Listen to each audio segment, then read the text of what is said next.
It's 2012, and LeBron James and the Miami Heat are coming off a disappointing postseason, losing to the Dallas Mavericks in 6 games in the NBA Finals a season prior. And LeBron was on a mission to win his first championship in his 9th season in the NBA. Part of the reason why LeBron was never able to win his first championship in his early years in Cleveland was that he had to run into the Celtics' big three in Paul Pierce, Kevin Garnett, and Ray Allen, which he came up short twice in 2008 and in 2010.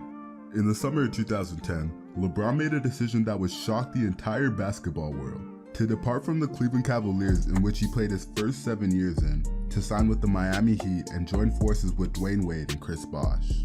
In the 2012 postseason, still in search of his first ring, he had to face off again against the Eastern Conference team which had beat him twice in the past, the Boston Celtics. An intense physical series that consisted of historic playoff performances, with the Miami Heat being down 3-2 in that series and going back to Boston for Game 6 and the LeBron iconic demon look. What if LeBron lost Game 6 of the 2012 Eastern Conference Finals again against the Boston Celtics? Now, let's recap how that series went. Prior to the postseason, the Boston Celtics had beat Miami Heat 3 times in the regular season. However, the betting odds of the series were still in favor of Miami with 179.5 points. Although the Miami Heat would be missing their all-star center Chris Bosh, who had suffered an abdominal strain in the Eastern Conference semifinals versus the Indiana Pacers on a dunk, he would have returned to the lineup until later in that series. Game 1 begins, and LeBron James and the Miami Heat would get off to an early lead in the first quarter, with LeBron leading the way offensively with 13 first quarter points, and the Heat would extend their lead to as much as 12 points in the second quarter. However, the Celtics would quickly slice that deficit to 2 points with a huge first half performance from Kevin Garnett and some timely buckets from Rondo, Ray Allen, and Paul Pierce to tie the game at 46 at halftime. In the second half, the Heat would turn up their defensive pressure, holding the Celtics to 15 points in the third quarter after scoring 35 points in the second quarter, and would extend their lead to as much as 17 points early in the second quarter, and Dwayne Wade would take over the game in the fourth quarter, scoring 10 of his 22 points in the fourth to take a 1-0 series lead against the Celtics. In Game 2, the Celtics would respond after their Game 1 loss, as Rondo would lead the charge offensively with 22 first half points, as the Celtics would have a 15-point lead midway through the second quarter. But LeBron James and Mario Chalmers would help the Heat climb back into the game, with both of them combining for 19 points in the second quarter, as they would erase a 15-point Celtics lead to 7 at halftime. In the second half, the Heat would go on a huge 18-4 run, with Dwayne Wade and LeBron scoring 22 of the Heat's 35 in the third quarter to take a 5-point lead in the fourth quarter. But the Celtics would not go away and stayed in the game, with Rondo and Kevin Garnett's huge fourth quarter performance and Paul Pierce making timely shots to go on a 17-5 run. Paul Pierce would later foul out in the fourth quarter. With just under 2 minutes left in the game and the Celtics having a 3-point lead, the Heat's role players stepped up big down the stretch with a huge corner 3-pointer by Shane Battier and a mid-range shot by Udonis Haslem to give the Heat a 4-point lead just under a minute left in the game. But the Celtics would respond, with the Heat having a defensive collapse, with LeBron having to help on Rondo, leaving the NBA's all-time leader in 3-point makes wide open for 3. Rondo hits him in the corner, and he hits the 3 to tie the game at 99. With the game tied at 99 and the ball in the hands of LeBron for the last shot, he winds the clock down at the top of the key, drives, takes a 1-dribble mid-range pull-up shot for the win, and misses. And they would head into overtime. In overtime, Rondo would score all the Celtics points, but wouldn't be enough, with a big late-game assist from LeBron to Haslem for a dunk and a strong N1 layup from Dwayne Wade. The Heat would seal the deal, and Wade and LeBron would combine for 57 points to take a 2-0 series lead against the Celtics. In Game 3, the Celtics were in a must-win situation to avoid going down 3-0 in the series. In the first quarter, the Celtics were clicking on both ends of the basketball, as they would have a 20-19 lead midway through the first, but LeBron would lead the way offensively with 16 first quarter points to keep the Heat in the game, as they would be down 2 points at the end of the first quarter. But in the second quarter, the game began to get physical, with Udonis Haslem fouling Kevin Garnett and him falling on his back hard. After that was the infamous KG knuckle push-ups, with KG showing his competitive fire and that nothing will break him. Well, that play would definitely fire him and his team up, as they would extend their lead in the second quarter to 15 at halftime. In the second half, the Celtics would not be stopped, as Garnett would lead the way with 24 points and 11 rebounds.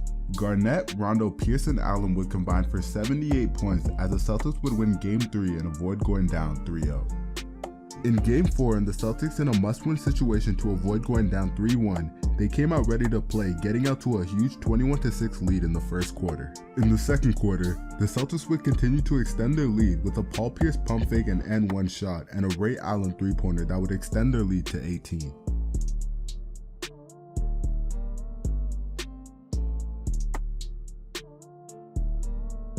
The game would start to get chippy with Rondo getting a technical for kicking Shane Battier and Rondo fouling Wade hard. The Heat would rally together a huge run in the second half, led by D-Wade, Chalmers, and LeBron to slice a 20-point Celtics lead to 1 in the fourth quarter with the 86-87 lead and both LeBron and Paul Pierce with 5 fouls. With under a minute remaining in a close game, a Kevin Garnett layup would give the Celtics a 3-point lead. The next possession, and the Heat with the basketball down 3, LeBron sets a slip screen for Wade with both defenders going out to Wade, leaving LeBron wide open for 3, in which he knocks it down to tie the game. With the ball in the hands of Rondo and a chance to take the lead, Garnett was charged with an offensive foul, giving the Heat one last opportunity to win the game at the buzzer. With the ball in the hands of LeBron with 4 seconds left, he drives middle as 2 defenders come to help out on him and gives the ball up, and the Celtics get a huge defensive stop to have the game go to overtime. With Rondo going 1 for 2 from the line and giving the Celtics a 2-point lead, the Heat had one last shot to either win the game or send it to another overtime. With the ball in the hands of D-Wade and the game in his hands, he gets a switch onto him, hits his defender with a crossover into a 1-dribble pull-up for 3, pump fakes, and raises up for a chance to win the game, and just comes up short. As the Celtics would tie the series at 2 games apiece and the series in anyone's hand now. In Game 5 and the series in anyone's hands, both teams showed up to play. Chris Bosh would make his return and the game would be close from beginning to end. The superstars on both teams were coming up big offensively, with both LeBron and Wade combining for 57 points in the second half that series and 4 of the 5 starters in double figures for the Celtics. Midway through the fourth quarter and the Heat up 6 points, Wade makes a huge defensive play, getting a big block on Brandon Bass, but Rondo would make a high IQ play, passing the loose ball to Michael Petrus and hits a big 3 to cut the Heat lead to 3.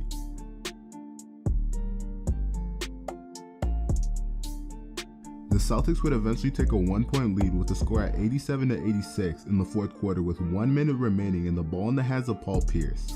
He sizes up LeBron and hits a dagger 3 right over him to give the Celtics a 4-point lead, and they would eventually win the game, taking a commanding 3-2 lead in the series, heading back to Boston. So we get to Game 6, and LeBron is down 3-2 and on the verge of getting eliminated by the Celtics for the 3rd time in his career. Now if the Celtics lose, they still have another chance in Game 7 at making the finals for the 3rd time in 5 years. But if they win Game 6 at home, they eliminate LeBron from the playoffs for the 3rd time in his career and stop him at his first championship ring. Along with that, his legacy would have taken a huge toll on whether he would be considered one of the greatest players to ever play when his career was all said and done. Now, let's say the Celtics win Game 6 at home. They would face off against Kevin Durant and the OKC Thunder, a young team with future superstars in the making in Kevin Durant, Russell Westbrook, and James Harden, who had beat the Dallas Mavericks in the first round, who were the defending champions, the Lakers with Kobe and Gasol, and the Spurs in the Western Conference Finals, who were the first seed in that playoffs. And the Thunder had beaten the Celtics twice in that regular season. But with LeBron's season and legacy at risk, he delivers with the infamous Le Demon look.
he would have a historic playoff performance, scoring 30 points, shooting 12 of 14 from the field by halftime, and would finish the game with 45 points, 15 rebounds, and 5 assists. The Heat would go on to win Game 6 and win Game 7 at home and end up beating the OKC Thunder in 5 games, and LeBron would win his very first NBA championship.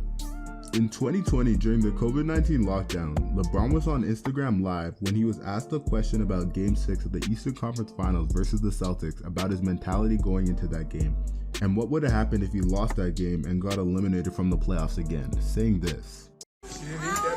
What was my mentality going into Game 6 of the Eastern Conference Finals against the Celtics? Oh, at Game 6? My mentality was like, what is wrong with your skin right now? if we lose, Are you allergic? Pat Riley may break us all up. And I don't want that. May I? It might be the quickest breakup in basketball history. And not only they might break it all up, my legacy gonna take a huge, huge hit if I don't go out here and perform at an all-time high. Win, lose, or draw, I had to be focused. I had to lock in and lead us to victory. Didn't know if it was gonna happen that way, but that was my mindset. Now, do you guys think a young OKC team would have beaten a veterans Boston Celtics team? And KD, Westbrook, and Harden winning their first ring in OKC? Or do you guys think the Celtics would have won their second ring together as a big three?